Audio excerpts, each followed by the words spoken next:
हम लोग बाढ़ से मर रहे हैं भैया। हर बार का तो यही है, हम लोग पक्का पुल के मांग करते हैं, मिलता नहीं है। हम लोग का यही जिंदगी है, हम लोग को मर रहे हैं। पिछला बार विधायक जी बोले थे कि हम जीत जाएंगे तो पक्का पुल बनवा देंगे। कहाँ मतलब कही था के ना पक्का पुल कहाँ मिले था? पक्का पुल बन जाएगा तो दिक्कत खत्म हो जाएगा। सब दिक्कत पुल का ही है। पुल का ही।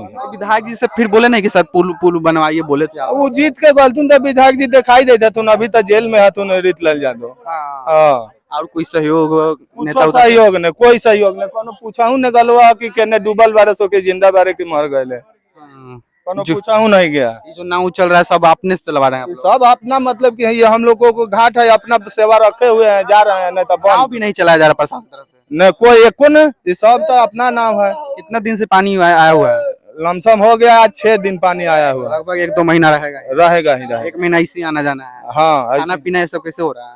देखा ये खाना पीना जाई था, वजह हवा तो खाना पीना हो हवा, नहीं तो बन